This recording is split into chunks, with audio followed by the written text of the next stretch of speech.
relógio marcou 11h30, certo? Então, vem que chegou a nossa hora. É hora do jornalismo regional na tela da TH+ SBT. Sejam bem-vindos à Hora do Vale. Tudo bem por aí? Por aqui tudo certo. A gente segue juntos até 12h30 pela TV e também pela internet no canal da TH+ SBT no YouTube. Foi marcada para sábado a missa de sétimo dia de Camila Muniz, uma mulher bonita, uma mulher de 42 anos que foi morta enquanto trabalhava, essa mulher bonita da foto, enquanto trabalhava no pet shop da família em Ubatuba. O crime foi na semana passada, no fim de semana passado. A Camila estava trabalhando quando um homem entra, esse homem de guarda-chuva entra, mira, atira nela, dá a volta no balcão, atira mais uma vez e na sequência foge. Desde o começo dessa história que virou caso de polícia, obviamente, desde o dia do crime, a família da Camila falou para a polícia que tinha certeza que o ex-companheiro da Camila tinha envolvimento no crime. Ontem, a polícia de Ubatuba prendeu o ex-companheiro dela. Não é esse homem que aparece na imagem, tá? Esse cara que atirou contra a Camila ainda está sendo procurado. A polícia trata o ex-companheiro dela, que chama Johnny Kleber Alves de Novaes, como suspeito de ser o mandante do crime. Ontem, Johnny, de 48 anos, se apresentou na delegacia junto com o advogado. Ele já tinha um mandado de prisão temporária expedido. Ele está detido e a polícia continua investigando o caso. Em São José dos Campos, um homem foi preso por importunação sexual. O crime foi dentro de um ônibus do transporte municipal. Pedro Coralha é quem traz todos os detalhes sobre esse assunto cruel e infelizmente comum, né, Pedro? Bom dia, bem-vindo. Olá, Marcela, bom dia para você, para todos que nos acompanham. Infelizmente, algo que não é a primeira vez que estamos noticiando aqui sobre importunação sexual e muito menos relacionado também ao transporte público. Na manhã de ontem, no Jardim Aquários, um homem de 67 anos aposentado foi preso em flagrante após cometer a importunação sexual contra 3 mulheres dentro de um ônibus. Vendo toda a situação dentro do transporte público, os próprios ali, as pessoas que estavam dentro do ônibus, acionaram a polícia militar e seguraram esse senhor de 67 anos enquanto o ônibus passava pelo seu trajeto e foi parado ali próximo a um restaurante bem perto ali já do Arco da Inovação, no Jardim Aquários. Enquanto a polícia chegava, as pessoas que estavam no ônibus seguraram esse senhor e até a polícia chegar. No local, então, a polícia conduziu as 3 vítimas, as 3 mulheres e também o motorista e o cobrador do ônibus até a delegacia. Todos foram ouvidos. As vítimas, 3 mulheres de 21 e 23 anos. E aí, no local, foi constatada justamente a importunação sexual. O homem foi preso em flagrante e encaminhado à cadeia pública de Caçapava, onde aguarda ainda a sua audiência de custódia. A empresa responsável pelo transporte em São José dos Campos, a Joseense, também emitiu uma nota dizendo que se solidariza com as vítimas e que reforça que toda e qualquer situação parecida como essa envolvendo uma importunação sexual, as vítimas podem relatar a situação ao cobrador, ao motorista e para que isso não aconteça mais e que tomem todas as medidas cabíveis em caso como esse. E também reitera na nota dizendo que está prestando toda a solidariedade às vítimas dessa importunação sexual no Jardim Aquários, região oeste de São José dos Campos. Marcela. Tem que falar mesmo, tem que comunicar mesmo, tem que pedir ajuda, tem que denunciar. Só assim essas pessoas vão ser punidas. E quem sabe isso serve de exemplo para que outros homens não cometam esse tipo de crime. Não é brincadeirinha, não é, ai, é só um beijo, ai, é só uma olhada, ai, é só um isso, só um aquilo. Não é só isso, é tudo isso. E tudo isso precisa ser punido. Se você estiver presenciando alguma situação assim, também não se cale não. Preste ajuda a essa mulher que está precisando. Esteja lá com ela, a proteja, ajude a dar voz a essas mulheres que nem sempre conseguem falar sobre o assunto. Que bom que as coisas estão mudando, que as mulheres estão cada vez mais falando sobre isso, denunciando isso. E, de fato, medidas e políticas precisam ser traçadas para que esses casos não aconteçam mais. Por enquanto, não com a frequência que normalmente acontece e quem sabe já já que eles não aconteçam mais. Pedro, obrigada, viu? Até daqui a pouco.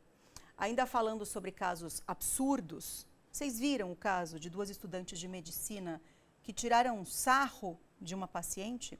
Elas fizeram um vídeo nas redes sociais e isso viralizou. mas não de uma forma positiva, claro. Tanto que a polícia abriu um inquérito para investigar por injúria essas duas meninas.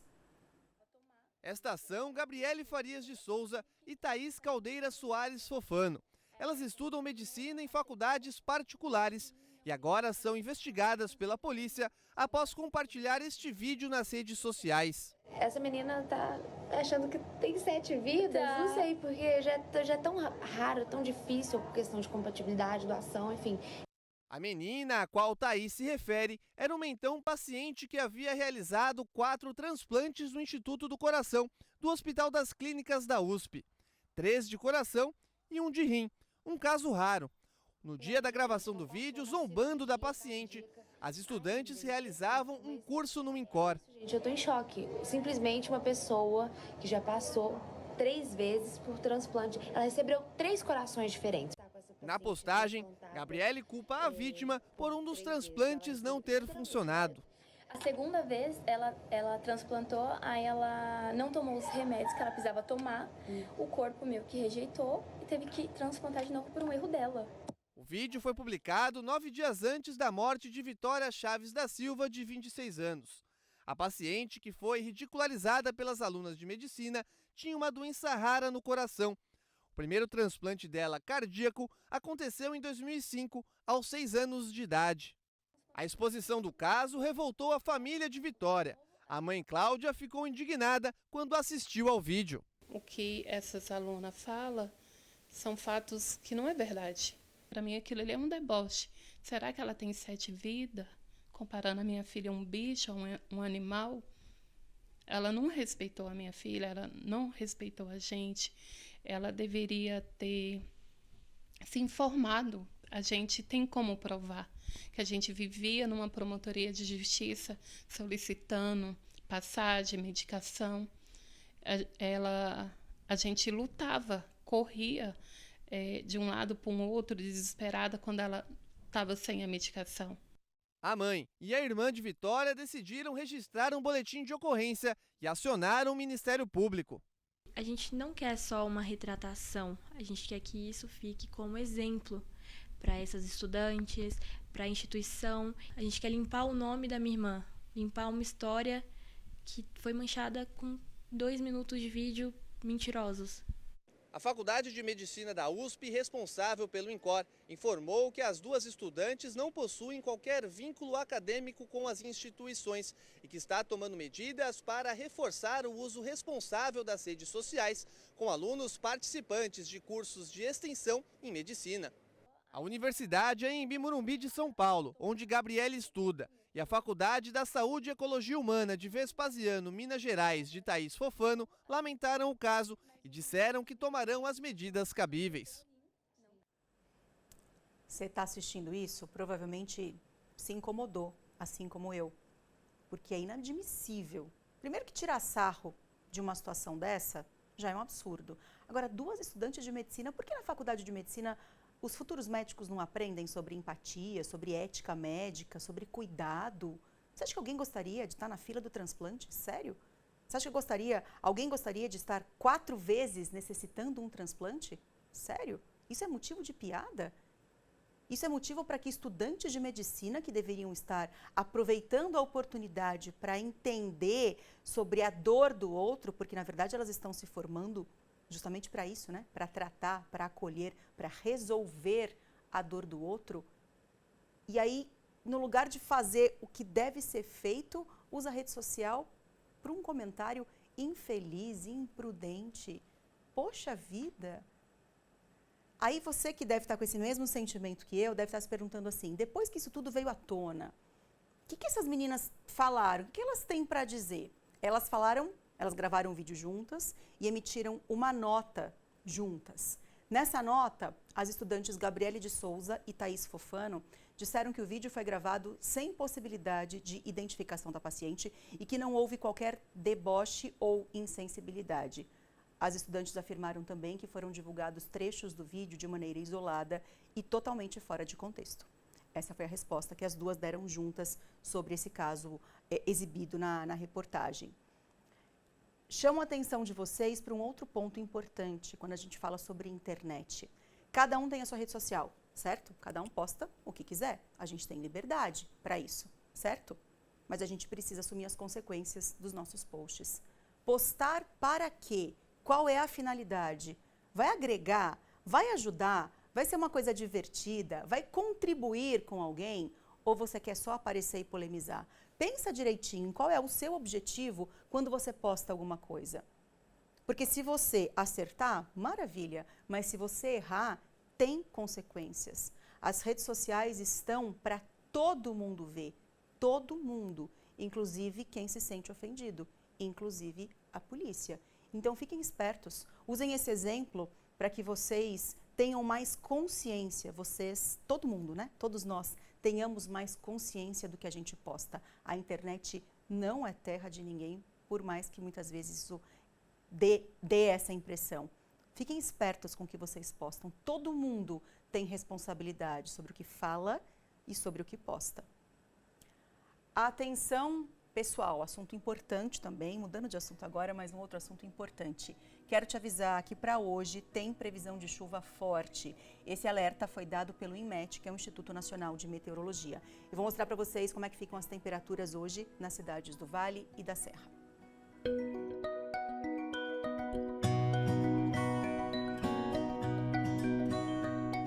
Os termômetros caem um pouco hoje e marcam máxima de até 25 graus em São José. Para Taubaté, a previsão fala em máxima de 27 graus. 27 também é a máxima esperada para hoje à tarde em Areias. O dia deve ficar chuvoso na Serra da Mantiqueira. Em Campos do Jordão, os termômetros não devem passar da marca dos 19 graus.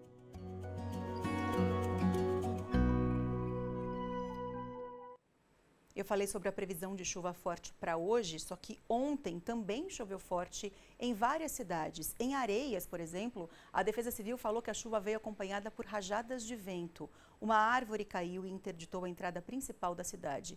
2 casas ficaram alagadas e 2 pessoas precisaram ir para a casa de parentes. 5 imóveis foram destelhados. A igrejinha que você está vendo aí na foto, nas imagens, ficou com o telhado parcialmente destruído e surgiu uma trinca na lateral da capela. Por isso, o espaço foi interditado temporariamente. 2 pessoas precisaram ir para a casa de parentes. A Defesa Civil Estadual, na verdade, que é quem soltou essa informação, confirmou tudo isso para a gente, inclusive mandou essas fotos, disse que a situação na cidade ficou bem delicada. Areias é uma cidade pequena e registrou vários problemas em função da chuva forte de ontem e das rajadas de vento. Eu espero, sinceramente, que hoje a situação, mesmo com previsão de chuva forte, a situação não se estenda negativamente falando, né? Uma loja de eletrodomésticos no centro da cidade de Cruzeiro ficou destruída por um incêndio durante a madrugada. Esse incêndio, segundo os bombeiros, o fogo começou...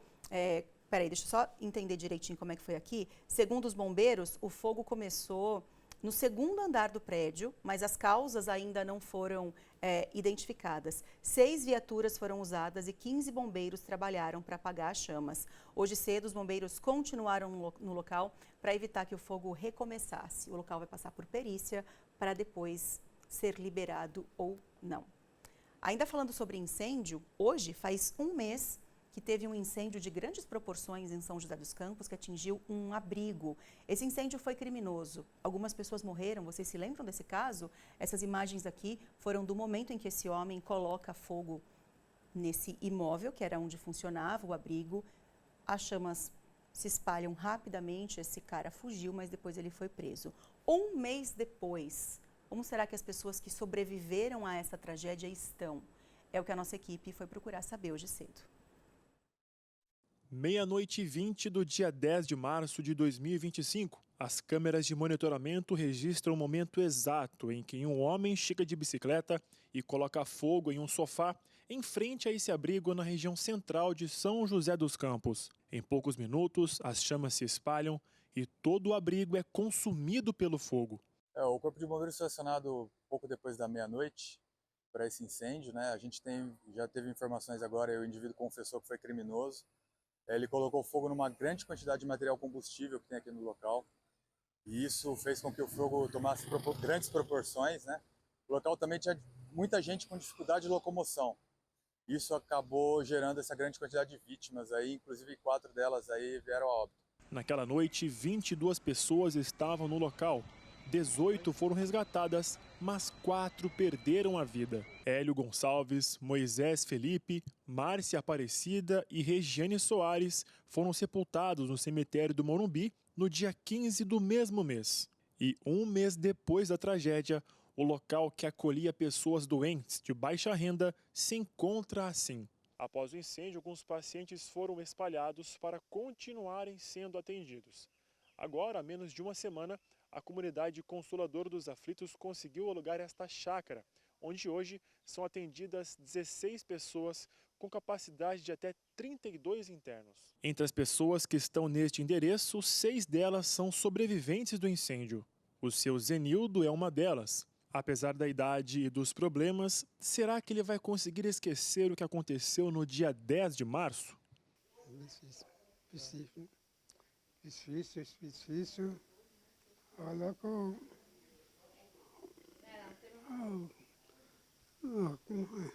Esse aqui é o falar. Isso aqui é o...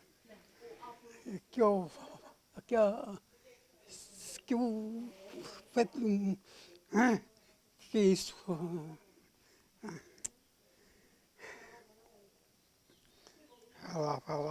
Falar.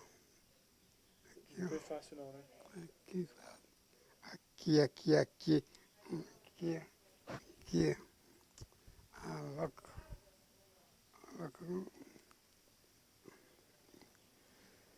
Ai, meu Deus. Já a Andréia contou que não passa um dia sem lembrar do que aconteceu e que não tem sido fácil superar as consequências. Esses 30 dias foram de muita correria, mudança, né? Trazer eles para cá também está sendo difícil, porque a gente mudou toda uma situação para eles, que eles já estavam acostumados há muito tempo. Mas eu acredito que aos poucos a gente vai caminhar, né? Aos poucos a gente vai se adequar a tudo e a gente achou um lugar muito bom, né? Uma chácara que a gente alugou. Agora são 15 que estão aqui, mas ainda tem na Ademar de Barros. Tem gente lá que eu ainda preciso trazer para cá. A comunidade ainda precisa de ajuda para conseguir se manter, já que as despesas continuam. Realmente caiu bastante as doações, né? Já caiu um pouco no esquecimento. E eu agradeço vocês por terem vindo para a gente conseguir aí estar levantando mais pessoas. Nós precisamos agora de material de construção, precisamos de alimentos, fraldas e principalmente da ajuda do Pix, porque só o aluguel daqui é 7.500. E eu vou ter que pagar os 4.670 na casa do centro que queimou até eu conseguir entregar para o dono e mais o aluguel da outra casa. Então está dando aí mais de R$10 mil de aluguel. Leandro Rangel Vilela, de 42 anos, autor do crime, segue preso. E agora, vivendo uma nova realidade, a comunidade Consoladora dos Aflitos mantém o sonho de ter um espaço próprio. Ter várias casas para acolher todos que estão abandonados. Aumentar cada vez mais. Porque se eu tiver que pegar hoje pacientes de todos os hospitais que nos ligam, daria mais de 100 doentes. Então eu preciso de um espaço bom, né, de uma renda para poder estar pagando os funcionários, para estar cuidando. Vamos abrir também um asilo, porque os hospitais não param de ligar a respeito de asilo, né, pessoas abandonadas que não têm renda. Então esse é o nosso sonho, sabe? Ter várias casas para acolher todos que estão abandonados. Seria importante mesmo ter espaço para acolhimento. A Andréia falou uma frase que me tocou. Ela falou, depois de um tempo as coisas caem no esquecimento. E normalmente isso acontece mesmo. Mas a gente fez questão de voltar a esse assunto para que não caia no esquecimento. Para que a gente continue acompanhando essa história que deixou tanta gente comovido há um mês, que a gente... os passos estão sendo dados, mas a solução ainda não veio, porque eles continuam precisando de ajuda para se reerguer e para continuar prestando todo esse apoio e esse trabalho para tanta gente. O governo federal divulgou ontem o Censo da Educação. Vocês sabem o que é isso? O censo, na verdade, é uma espécie de raio-x do ensino no Brasil. Tem algumas coisas que avançaram, isso é muito positivo, mas tem um número que preocupa, um dado que preocupa desse censo. O número de crianças nas creches ficou bem abaixo do esperado. É nesse espaço tão importante para a formação que as crianças dão os primeiros passos na vida escolar. Esse período, a creche, então, que atende crianças de 0 a 3 anos, é fundamental para o desenvolvimento das crianças. Mas essa lição não vem sendo bem cumprida. O Censo da Educação de 2024 revelou que o número de matrículas no ensino infantil ficou estagnado. Em um ano, o ingresso de novos alunos em creches tanto públicas quanto particulares aumentou apenas 1,5%. A meta do Ministério da Educação era que 5 milhões de alunos dessa faixa etária já frequentassem a escola. Mais 800 mil crianças que deveriam estar nas creches ainda não estão. É muito importante esse investimento na expansão de vagas em creches no Brasil como um todo, para evitar que nós tenhamos desigualdades que se iniciam muito cedo na trajetória das crianças brasileiras. Mas o censo escolar também revelou alguns avanços. O principal foi o aumento de alunos matriculados em tempo integral, tanto nas escolas públicas quanto na rede privada. Nessa instituição particular, no Rio de Janeiro, o crescimento chegou a 15%. A gente entende que é muito bom os pais terem a sensação de segurança que o filho chega aqui às 8 da manhã, ele faz a carga horária com todas as disciplinas obrigatórias e ainda depois disso tudo a gente consegue oferecer atividades extras. Foi o caso da Tamires, mãe de 2 meninas que estudam em período integral há 1 ano. A escola me dá todo esse suporte para eu trabalhar e quando busco elas, tenho um momento de qualidade com elas em casa também. Outro destaque do censo veio da educação profissional, com quase 7% a mais de alunos matriculados no ano passado. Mas os desafios ainda são muito grandes. A política educacional não pode ser uma política de governo apenas, tem que ser uma política de Estado, para que, independente do próximo ministro que venha, do próximo presidente que venha, a gente possa dar continuidade a essas ações aqui no nosso país.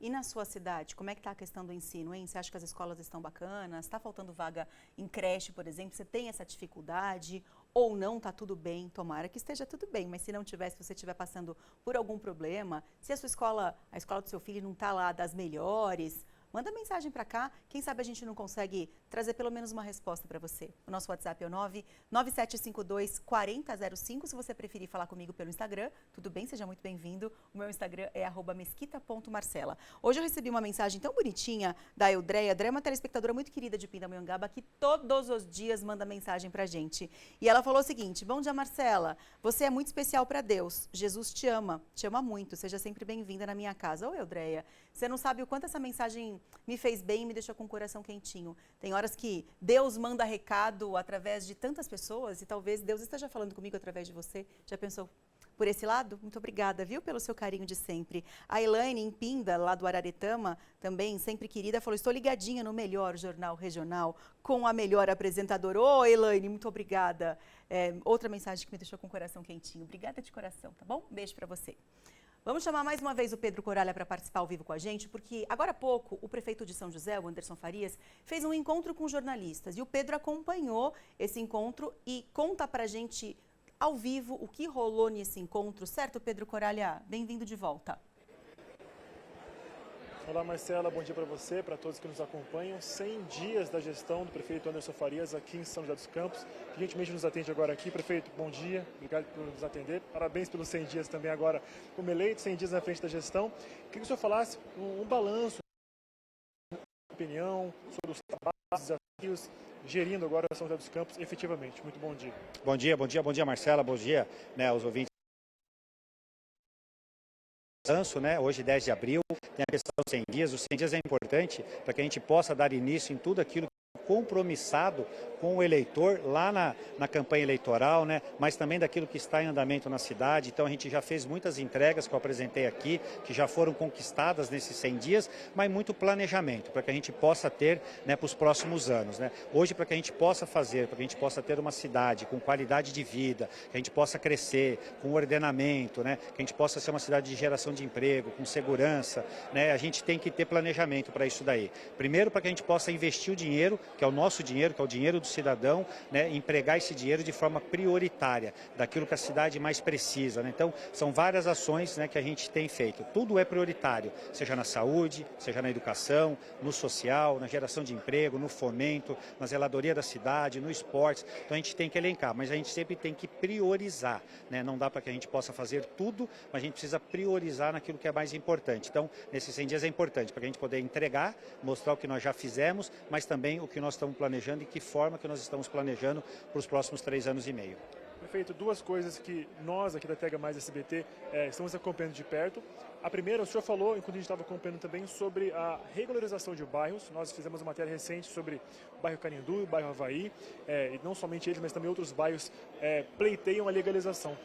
Como que o senhor planeja, o que está sendo organizado para isso? Isso vai acontecer, não vai? Depende somente da prefeitura ou não?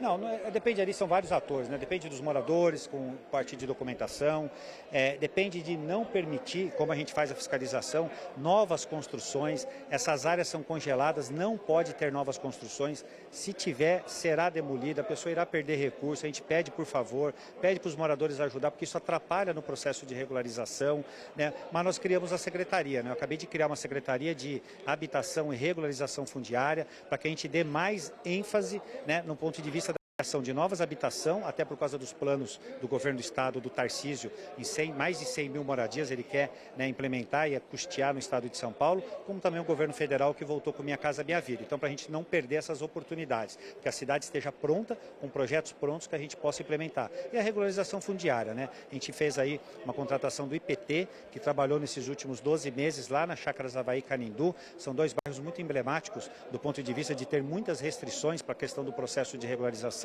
mas que nós chegamos a uma conclusão, e eu vou fazer um anúncio, né, específico lá no bairro também, onde mais de 400 casas que hoje têm processo de ação demolitória vai sair do processo de ação demolitória, quer dizer, nós vamos conseguir regularizar. Então isso que é importante, né, nós não medirmos esforços, fazermos esse trabalho, que a gente possa regularizar, levar o título de posse, né, registrado no cartão né, no registro de imóveis para a pessoa, é a habitação dele. Aquilo lá é um grande documento, é a certidão de nascimento da sua propriedade, né? Então isso é importante, mas ser muito claro do que é possível fazer e do que não é possível fazer, né? E não deixar com que fique anos as pessoas sofrendo, né? Fica todo mundo num processo, o judiciário entrando com ação, o poder público ficando de mãos amarradas. Então por isso que foi criada essa secretaria, para que a gente pudesse resolver de forma muito mais ágil e eficiente a questão da regularização fundiária, né? E essa criação não foi nenhum custo a mais para a prefeitura, né? Dentro de uma reforma administrativa, nós criamos essa secretaria, mas sem aumentar a despesa do município.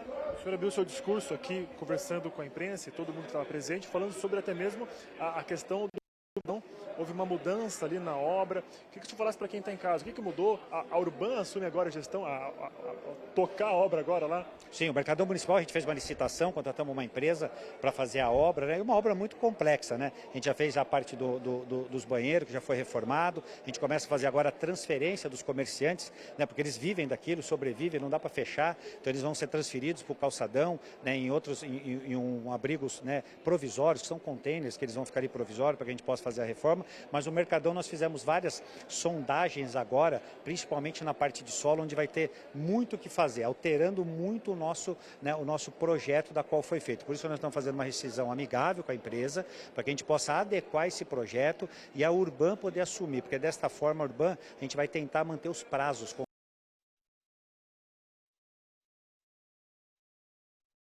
Uma empresa de economia mista, ela será contratada, ela poderá trabalhar numa carga horária diferenciada lá no Mercadão, então por isso essa nossa decisão, né, em fazer. A reforma do Mercadão é muito importante, né? É o cartão de visita da cidade, né? A gente quer um Mercadão mais moderno, um Mercadão novo, e assim faremos. Nós vamos trocar, não ficará 1 centímetro de piso, não ficará 1 centímetro de fio, nem de cano, nem de hidráulica, de nada, será tudo trocado, tudo novo, totalmente com iluminação LED, telhado novo, então a gente tem ali um novo Mercadão, mantendo todas as suas características, né, do Mercadão, que são ele é tombado, mas modernizando ele, deixando ele muito melhor para o atendimento ali, né, dos clientes que procuram o mercado municipal, que procuram lá e só lá vão encontrar vários produtos, né, que só tem no Mercadão. Perfeito, para a gente encerrar, 100 dias, o que o senhor imagina daqui 200 dias até meio da gestão, chegando no próximo prazo da reeleição também, o que o senhor imagina que São José pode esperar e compromisso do senhor com o cidadão também? Olha, o compromisso, resumindo aqui, primeiro é manter os nossos 4 eixos, né? É simplificar sempre os serviços, fazer com que o nosso serviço sempre fique mais eficiente, né? Desburocratizar a máquina pública para o cidadão, tirar essa carga do ombro de todas as pessoas, né? Fazer com que a gestão seja uma gestão transparente, ou seja, que a gente seja muito transparente com todas as informações. Quanto mais transparência, a gente erra menos, porque a fiscalização é maior do cidadão em todas as ações da administração pública, né? Uma administração que compartilha recurso, que a gente possa ser mais eficiente em compartilhar recursos, A São José Unida é um grande modelo disso, onde todas as forças de segurança trabalham integradas e a gente consegue compartilhar recursos e ser mais eficiente no resultado. A eficiência é na diminuição dos indicadores de criminalidade da cidade, como nós temos, né? Hoje atingimos o menor índice de cidades acima de 500 mil habitantes do Brasil, 3,44 homicídios por 100 mil habitantes. Então isso daí a gente deve comemorar, mas a gente não festeja. Por quê? Enquanto estiver acontecendo um crime, um roubo, um furto, ainda é um grande desafio para nós combatermos, né? Então tem essa expectativa da gente ter uma cidade que cresça de forma ordenada, uma cidade de oportunidade, né? Mas que realmente a gente tenha e mantenha e melhore a qualidade de vida do cidadão joseense. Tá, ok. Prefeito Anderson Farias, obrigado mais uma vez por nos atender. Bom, Marcela, 100 dias de gestão do prefeito Anderson aqui na Casa Olivo Gomes, no Parque da Cidade, em São José. Valeu, Pedro. Muito obrigada pela sua entrevista. Agradeço ao Anderson também. Um beijo para você, bom trabalho. Bom trabalho para vocês. Até mais tarde. No próximo bloco, a gente fala sobre mercado de trabalho. Uma pesquisa apontou que vem crescendo o número de trabalhadores informais. É o seu caso? Me conta pelo WhatsApp da redação. 12:01, volto já.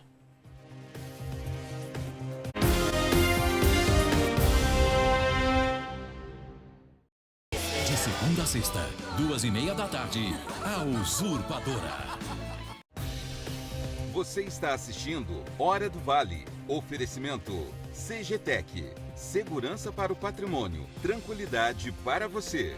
Laticínios Comevap. Garantia de qualidade. Serramar Shopping. O shopping do Litoral Norte. Caçapava completa 170 anos e aí vem a pergunta: como estaremos daqui 30 anos? Viemos perguntar para quem mais entende de futuro, nossas crianças. Plantar mais árvores, mais bibliotecas, mais hospitais, que não tenha muitas pessoas doentes. Acesse caçapava200anos.com.br e traga as suas ideias para que Caçapava fique do jeito que a gente sonha. Caçapava 200 anos, construindo hoje a cidade do futuro. O Feirão de Verdade chegou aqui, no Auto Shopping da cidade, em Jacareí. Parcelas em até 90 dias, pagamos até a tabela FIP e são mais de 500 carros te esperando. Não vai perder, hein? Feirão de Verdade é aqui, no Auto Shopping da cidade, em Jacareí.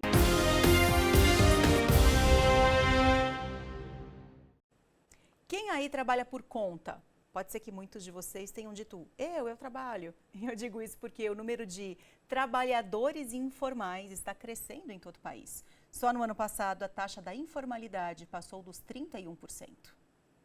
É no contato com o povo todos os dias que o Maicon ganha a vida. Mas quem olha não imagina que dentro desta caixa de ferramentas existem essas delícias de doces. Eu trabalho com uma caixa com 4 brigadeiros, ou 2 brigadeiros e 2 beijinhos. Cada caixinha sai a R$10. Não é nem 12 e nem 15, é 10. Única nota. Sai mais de manhã e à noite, de segunda a segunda, sem folga. Uma ideia que ele adotou para surpreender e tem dado certo, já que esta é a sua única fonte de renda. Antes eu era cobrador de van do alternativo. Aí resolvi sair e falei, vou trabalhar para mim mesmo. Comecei a vender com caixa térmica. Aí estava rolando lá o celular, vi uma pessoa, Caio, e ele trabalha com a mesma coisa, só que ele trabalha fora do Brasil. Eu falei, meu Deus, será que vai dar certo? Aí começou só a aparecer coisa dele. Aí eu falei, eu vou tentar, eu vou fazer. Se não der certo, eu tenho uma boa caixa de ferramenta. Fui, tentei, entrei no comércio, a pessoa parou, aí falou, o que foi, moço? Eu falei, eu vim consertar seu dia.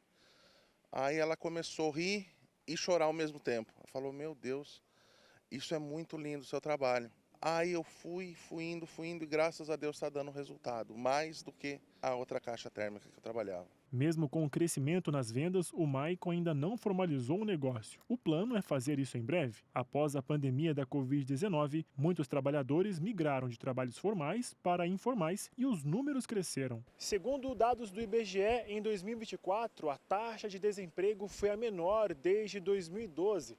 Mas a taxa da informalidade atingiu níveis recordes neste mesmo período, chegando a 31,77% da população. Muitas pessoas, talvez por uma questão de criar uma fonte de renda extra, foram lá, começaram a vender bolo, fazer serviços que, de certa forma, não tem registro, né? não é um funcionário registrado, é informal, e aquilo se tornou depois a renda principal daquela família. E aí chega um momento que ele começa a pensar assim, poxa, e agora? Como é que eu faço para poder regularizar isso? Aí eu entendo que é abrir um CNPJ e passar a ter direitos da parte de previdenciária, entre outras coisas. Então, eu entendo que o Brasil sempre foi um país muito empreendedor, mas também a pandemia incentivou muito o aumento do empreendedorismo. Hoje, a forma mais acessível de formalização para pequenos empreendedores no Brasil é através do MEI, o Microempreendedor Individual. A taxa mensal é de R$ 81,90. Ele vai ter um CNPJ, onde esse CNPJ vai permitir ele ter acesso à parte previdenciária, que eu acho que é um ponto importante. Por exemplo, vamos supor, a pessoa hoje está fazendo um trabalho de forma informal, não tem registro, não tem nada, e ela vai lá e se machuca. Então, eu entendo que ela vai ter um problema, ela vai perder toda a fonte de renda dela. Mas se ela hoje está regularizada, ela tem um CNPJ, por exemplo, no MEI, ela pode ter direito aos benefícios do INSS, igual, por exemplo, um funcionário registrado dentro de uma empresa. Então, assim, o trâmite é bem simples, né? Um CNPJ, por exemplo, pode sair em 24 horas. É algo muito rápido. Ela vai precisar de documentação, tem todo um processo para ser feito. A gente recomenda sempre estar buscando um profissional, né, para poder apoiar, mas é um processo bem rápido, assim, não costuma ser tão trabalhoso assim, não. Quando o assunto é mercado de trabalho, chance de ganhar dinheiro, eu adoro te lembrar de uma oportunidade que vira e mexe eu trago aqui. A Compacta Print já ajudou muita gente a ganhar dinheiro e pode te ajudar também. É a hora da oportunidade, tá na hora de você ter o seu próprio negócio. E se a dica do Ari, a dica é boa, Compacta Print. Claro, gente, afinal, né, Marcela, as oportunidades, gente, elas não esperam, mesmo. Elas passam. Então, invista na área de alimentação que está bombando e adquira já o quê? Olha só que bonita. Uma modeladora, mais uma maceira portátil de 5 quilos da linha Black Knox, as melhores do mercado. E fature alto, fature muito, produzindo e vendendo, ó.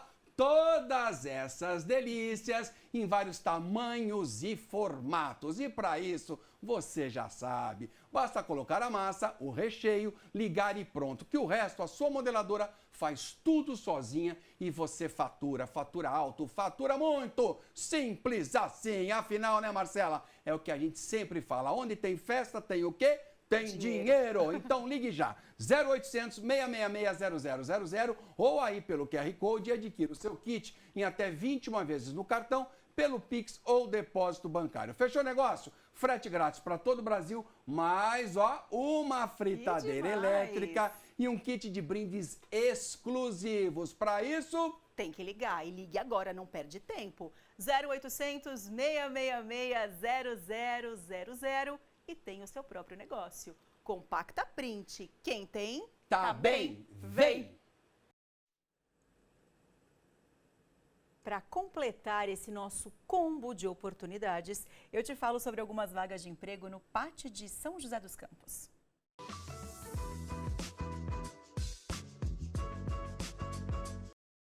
Hoje são muitas vagas, eu vou destacar algumas delas, tá bom? Ajudante de obras, atendente de lanchonete, eletricista, consultor de vendas e operador de telemarketing. O Pátio fica na Praça Afonso Pena e no nosso site thmais.com.br/vale. Você confere essa notícia também. É legal porque você pode compartilhar com alguém que está procurando uma oportunidade no mercado de trabalho, certo? Então acesse thmais.com.br/vale. Antes de chamar o intervalo, eu quero mandar um beijo muito especial para uma telespectadora que está fazendo aniversário hoje. Uma telespectadora com um sorriso muito lindo, diga-se de passagem. É a Emanuele, que está fazendo 6 aninhos. Oi, Emanuele! Feliz aniversário para você, muita paz, muita saúde, muita diversão e muita notícia boa na sua vida, viu? Quem me contou que é seu aniversário é a Amanda. A Amanda falou assim: bom dia, Marcela, gostaria de parabenizar minha filha, que hoje completa seus 6 anos de idade. Estamos todos os dias ligadinhas com você, você é muito simpática. Ai, simpática é ela, pelo amor de Deus, olha que sorriso mais lindo. Muito obrigada pela sua mensagem, pela companhia de vocês duas e Emanuele, mais uma vez. Um beijo da tia Marcela e de todo mundo aqui da TH Mais SBT. Agora sim a gente vai para o intervalo comercial e no próximo bloco a gente fala sobre um assunto importante de ser esclarecido: internações em clínicas de reabilitação. Nas últimas semanas, 2 clínicas foram fechadas aqui na nossa região. Os pacientes falavam que eram vítimas de cárcere privado. Afinal, a internação precisa ser somente por vontade do paciente ou alguém da família pode levá-lo para uma internação mesmo contra a vontade? O que diz a lei sobre isso? É o que a gente vai saber logo depois do intervalo. 12h10, volto já.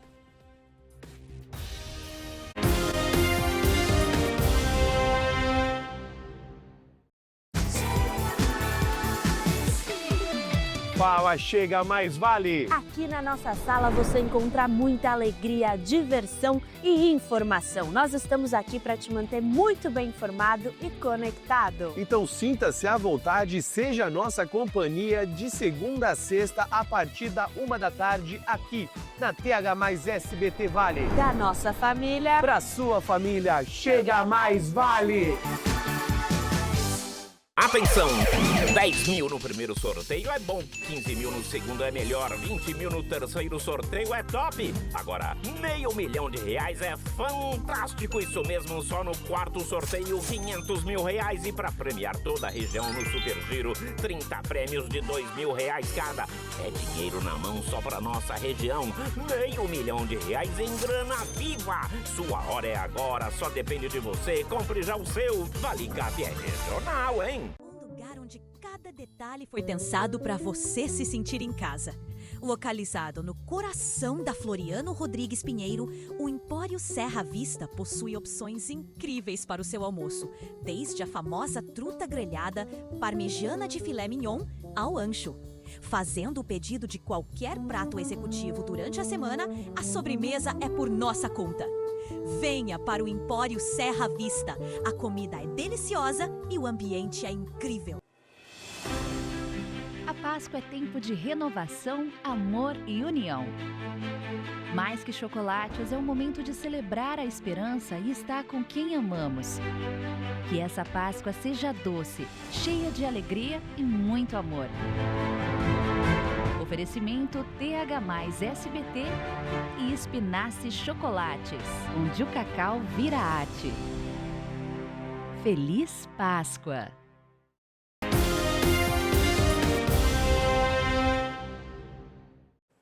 O quadro de direito de hoje foi pensado para que a gente possa entender sobre um assunto que foi muito comentado nos noticiários. Recentemente, 2 clínicas de reabilitação foram fechadas aqui na nossa região.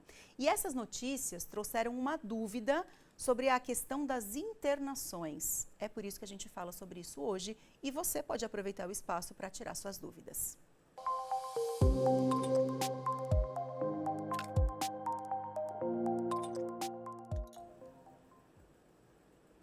Hoje quem participa da nossa Hora do Direito é a Amanda Ramos dos Santos, que é advogada criminalista. Doutora, muito obrigada pela sua participação, seja bem-vinda, tudo bem? Obrigada pelo convite. Que bom, doutora. Seguinte, quando a gente fala de internação, tem algumas pessoas que falam o seguinte: eu já tentei de tudo, mas o meu filho, o meu genro, minha mãe, meu pai, enfim, o meu parente não quer ser internado. Quando há uma situação dessa, por exemplo, no caso de consumo de drogas, o parente pode internar aquele paciente mesmo a contragosto do paciente, ou as internações precisam ser voluntárias, vamos dizer assim? A internação ela é o último caso depois que outras medidas extra-hospitalares não surgiram efeito. Ela precisa ser recomendada por um médico escrito no CRM do estado em que está a unidade onde ele será internado. Então, tem algumas circunstâncias e até artigos que precisam ser cumpridos. Essa lei é de 2019, que regulamenta como vai funcionar. E tem tanto a questão da internação voluntária como a involuntária. Na internação voluntária, a própria pessoa que necessita desse tratamento faz uma declaração por escrito de que deseja ser tratado. E aí se inicia o tratamento, que vai ser encerrado ou por ordem médica, ou o próprio paciente também, em uma declaração por escrito, relata que deseja encerrar esse tratamento. Já na involuntária, é uma decisão médica. Óbvio que assim, tem o apoio do representante legal ou dos familiares, e ela é por tempo determinado. É o tempo necessário para desintoxicação, que são aí 90 dias no máximo. No máximo 90 dias. Isso. Passando desse prazo, o paciente pode continuar ou ele necessariamente precisa sair? Ele precisa sair. Precisa sair. Porque é o prazo determinado para desintoxicação, que é isso que ele precisa nesse momento. Entendi. Né? Essa questão que a gente debate muito no processo criminal, ela é saúde pública. O que acontece? A pessoa fica na rua, ela vai ser detida diversas vezes, porque ela está no local de compra, vai ser confundida muitas vezes com o traficante e vai ser presa. E vai ser tratada pela lei como alguém que precisa estar no cárcere. E não, essa pessoa precisa estar numa clínica, recebendo o tratamento necessário para sair dessa dependência, né? Ela já está na maior prisão. que é estar dependendo aí de um vício das drogas. Quando alguns pacientes falam assim, eles estão me mantendo em cárcere privado, eu não poderia sair. O que na verdade, assim, quando você está nesse período de tratamento, de desintoxicação, o paciente, teoricamente, não pode deixar a clínica, ele precisa cumprir o período de tratamento. Isso pode, na cabeça dele, ser interpretado como cárcere ou são coisas completamente diferentes, doutora? Olha, principalmente, a gente precisa analisar caso a caso, tá? Pode ser que exista casos em que as pessoas estão a mais do que esse tempo, ou pode ser que realmente está ali dentro dos 90 dias, mas o paciente entende que ele deveria sair. Tanto nas ambas as opções precisam ser investigadas, né? Porque tanto para a entrada quanto para a saída de uma clínica, Ministério Público, Defensoria Pública, o juiz, ele precisa ser informado. Então, com essas informações, investigações precisam ocorrer para ver se o direito de ir e vir das pessoas também estão sendo respeitados, né? Um direito constitucional, independente se numa situação de vulnerabilidade ou não, e ainda mais em situação de vulnerabilidade, o Estado e o poder público precisam ser atuantes. Eu já ouvi algumas pessoas falando assim, para ser internado em clínica de reabilitação, basta ter dinheiro. Se a família tiver dinheiro, vai lá e paga essa internação. Mesmo em clínicas particulares, onde existe o pagamento por essa internação, por esse tratamento, todos esses deveres precisam ser cumpridos? Esse checklist precisa ser obedecido? Precisa sim, independente se público ou privado, eles precisam ser estabelecidos e precisam ser cumpridos. A ordem, ela é para todos. Quem que fiscaliza esse tipo de situação, doutora? Como é que funciona isso? O Ministério Público, a Defensoria Pública, o Poder Judicial e também o Municipal, eles têm esse poder de fisco e, inclusive, né, o próprio Ministério Público ele pode abrir uma investigação e ofertar uma denúncia quando notar que existe elementos de tipicidade de que algum crime está sendo cometido ali com os indivíduos. Muito bem. Doutora, muito obrigada pela sua participação. Seja sempre muito bem-vinda aqui à Hora do Vale, viu? Muito obrigada. Obrigada.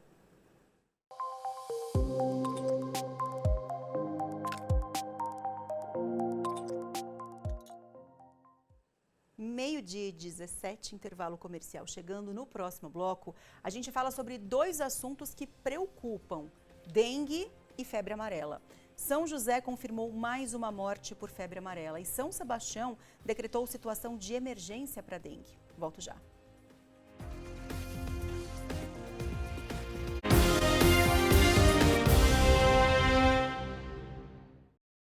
Hoje, 10h20 da noite, tem o plantão do Jornal Racional. Onde a única notícia urgente é fazer você dar risada. Preparou, apontou.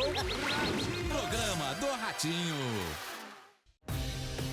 Você está assistindo Hora do Vale. Oferecimento CGTEC. Segurança para o patrimônio. Tranquilidade para você. Laticínios Comevap. Garantia de qualidade. Serramar Shopping. O shopping do Litoral Norte.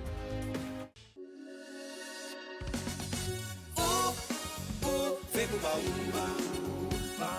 No baú tem prêmios de verdade. No baú tem credibilidade. Agora você também pode comprar via internet digital. Vem já! Toda semana o baú dá prêmios de montão. Pode ter um dinheirão na sua mão.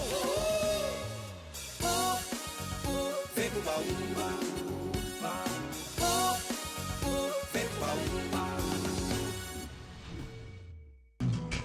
Você que completa 18 anos este ano, atenção, o Brasil tem uma missão para você.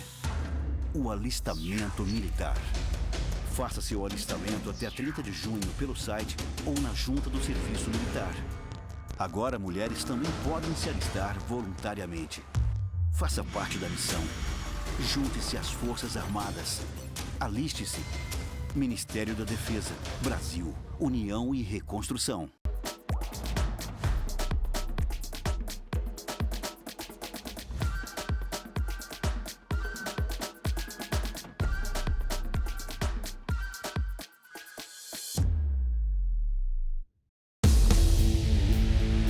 Seja nos campos, nas quadras ou até na piscina. No SBT Esportes Vale, você não perde nenhum lance. Aqui é o ponto de encontro dos apaixonados pelo esporte. Tem os gols da rodada, matérias especiais, as últimas notícias do seu time, de forma descontraída, é claro. E não esquece, a sua participação. Eu sou o Lucas Tavares e te espero de segunda a sexta aqui na TH+ SBT.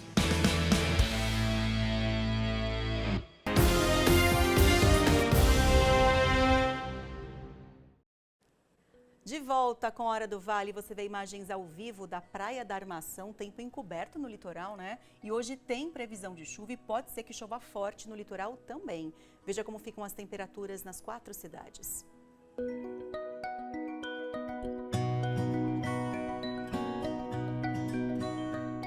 Em Ilhabela, a máxima não deve passar dos 26 graus. 26 também é a máxima prevista para hoje à tarde em São Sebastião. Outra cidade que pode registrar máxima de 26 é Ubatuba. A única cidade que mostra máxima um pouquinho diferente é Caraguatatuba, onde os termômetros sobem até a marca dos 27 graus.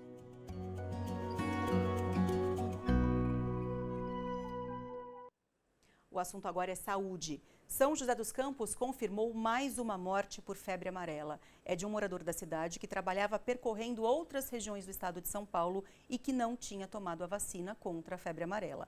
Essa é a segunda morte pela doença em São José só esse ano. E esse assunto é um dos destaques do nosso site, o thmais.com.br/vale. Em São Sebastião, o que preocupa e muito é a dengue. O município decretou situação de emergência. A secretária de saúde da cidade mandou um vídeo para a gente falando sobre essa situação. Já atingimos aí o percentual de 300 casos a cada 100 mil habitantes, então decretamos a situação de emergência. No nosso município, todos os bairros têm casos confirmados. E aí os maiores números, né, aqui na região central, centro e costa norte, estão concentrados na Vila Amélia, no bairro São Francisco, na região da costa sul, em Juqueí, Boiçucanga, Maresias e Paúba. Mas nós alertamos a toda a população de todos os bairros que mantenham seu quintal limpo, livre de água parada, né? Essa é uma luta de todos nós e nós precisamos da ajuda da nossa população para conter os criadouros do mosquito, para que a gente possa vencer mais essa batalha. Sabe um outro assunto relacionado à saúde que vale a nossa atenção? O sedentarismo. Abril é mês de conscientização e combate ao sedentarismo. A prática de atividade física traz uma série de benefícios para a nossa saúde. Tem quem desperte para isso um pouco mais tarde, na fase adulta, e tem criança já aprendendo desde cedo na escola a importância de colocar o corpo para movimentar. Aos 26 anos, a Carol decidiu entrar na academia para mudar de vida. E olha, tem dado resultado. Eu me sinto muito mais disposta, até para mim andar em questão da minha dificuldade melhorou muito. E eu sinto muito mais liberdade, porque aos poucos eu estou tendo mais equilíbrio e fazer exercício físico é excelente. E todo mundo consegue, basta querer e ter profissionais que te capacitam a isso, né? Pegando firme faz uns 8 meses. Sim. Outra Carol. Deixar o sedentarismo de lado é uma questão de saúde. Nunca vai ser sobre estética. A estética ela vem como consequência, né? Então, o bem-estar, né? Dormir melhor, se alimentar melhor, né? Criar esse ambiente onde você está mais saudável, né? Então, a estética vem como consequência. Entender que realmente há uma necessidade de estar em atividade física para se manter saudável psicologicamente, fisicamente, então começar. Né? Segundo dados do Sistema Único de Saúde, o SUS, são gastos em média 300 milhões de reais por ano com internações decorrentes do sedentarismo. Seja uma doença cardiovascular ou um câncer, por exemplo, até doenças neurodegenerativas como Alzheimer e Parkinson. Mas a atividade física, o sedentarismo, é o principal fator de risco hoje estabelecido. Tá? A pessoa sedentária, ela está predisposta a ter todas essas doenças ao longo da vida, né? Segundo dados da Organização Mundial de Saúde, 1 em cada 4 pessoas é sedentária. E aí isso a gente vê aumentando a taxa de obesidade, principalmente infantil também. Então é muito importante que nós, como pais ou adultos, façam atividade física, porque isso é o que vai estimular as crianças de hoje em dia a serem adultos mais saudáveis. Porque hoje, principalmente com as telas, o que a gente vê? As pessoas estão ficando cada vez mais sedentárias, né? E se tem um fator de risco aí que precisa ser combatido, é o sedentarismo. Essa escola de São José dos Campos tem um programa que ajuda no combate ao sedentarismo. Todos os dias, antes das aulas começarem, os alunos praticam alguma atividade física. Tudo monitorado, claro. Colocar a criançada para se mexer é uma forma de incentivar bons hábitos desde cedo. E acredite, os resultados aparecem em sala de aula também. Temos um calendário de atividades. Cada dia ele tem uma programação onde nós podemos fazer exercícios, brincadeiras e coisas bem animadas, e para eles não só exercitarem o corpo, né, em relação ao bem-estar, e também promover não só também a saúde, mas como a melhora da concentração, da socialização deles. E em sala de aula também isso foi muito benéfico, porque eles conseguiram absorver mais as informações dentro de sala de aula, eles estavam mais ativos, mais dispostos no dia a dia. Então, além, né, como eu falei, das aulas de educação física, esse programa nós construímos aos pouquinhos para promover essa atividade com as crianças. E as crianças? Será que gostam de começar o dia assim, na atividade? Participo sim. É muito legal, como dá para se exercitar no começo e a gente aproveita. Eu gosto de brincar de queimada e de pega-pega aqui. Olha, para ser sincero, estudar um pouco as partes musculares, mas o tio fala que é bom para os nossos músculos, então eu continuo fazendo. E às vezes, quando dá tempo, a gente faz umas brincadeiras, como queimada, futebol, essas coisas. Você gosta? Eu amo. Na infância ou na vida adulta, o importante é começar e, se possível, não parar. O corpo e a mente agradecem quem abandona o sedentarismo. Se você colocar na sua cabeça que isso é necessário e não tem a ver com gostar ou não de fazer, né, a gente começa a praticar isso, começa a ter um comprometimento, porque é a atividade física que vai dar longevidade para a gente. O sedentarismo é o fator de risco que mais encurta a expectativa das pessoas, encurta em torno de 30% da sua idade. Então, se você iria viver até os 70, isso diminui em 30% só porque você é sedentário. Tá vendo? Diminui em 30%. Esse dado eu não sabia e confesso que me pegou. Eu quero viver muito e viver muito bem para ver minha filha crescer e para conquistar tantas outras coisas ao lado das pessoas que eu amo. Eu aposto que você também tem esse objetivo. Então, bora juntos colocar o corpo para mexer e lembrar da fala do Antônio, que conquistou toda a nossa redação com a fala: olha, o tio fala que faz bem para os músculos, então a gente aproveita. É isso mesmo. Vamos pegar isso como exemplo para que a gente possa se movimentar também. Vamos usar esse mês de conscientização e de combate ao sedentarismo para que a gente coloque isso em prática todos os dias, independentemente da idade que a gente esteja. Não é verdade? Vamos juntos nessa? Eu te ajudo, você me ajuda. Combinado? Falando em ajudar, gente, o que eu posso dizer dos meus telespectadores? Sério, eu tenho os melhores telespectadores desse mundo, porque estamos na internet, então nosso jornal tem um alcance cada vez maior, graças a Deus, e incrível. Tem uma mensagem que eu recebi que eu fiquei tão assim, emocionada, foi da Lica, de São José dos Campos. Ela falou o seguinte: oi Marcela, bom dia, te assisto todos os dias, melhor jornalista da televisão brasileira, que realmente ajuda o povo que necessita de informação de verdade, com qualidade, sem viés político, como infelizmente se tornaram alguns jornais e jornalistas. Você é uma profissional que dá orgulho ao jornalismo de verdade. Ô, louco! Grata por você existir, por poder ver esse lindo trabalho que você faz todos os dias. Deus abençoe sempre você e sua família e a sua equipe. Lica, amém. Muito obrigada, de verdade. Você me deixou emocionada com essa sua mensagem. Eu tenho certeza que a minha equipe abraça essa mensagem também com muito carinho, com muita responsabilidade. Quanto mais a gente sabe que o nosso trabalho está sendo visto e está sendo reconhecido, mais a gente fica responsável para colocar o nosso melhor para que você possa assistir do outro lado da tela. Ih, fiquei emocionada. Vou encerrar antes que eu chore. Um beijo, a gente se vê amanhã. Tchau!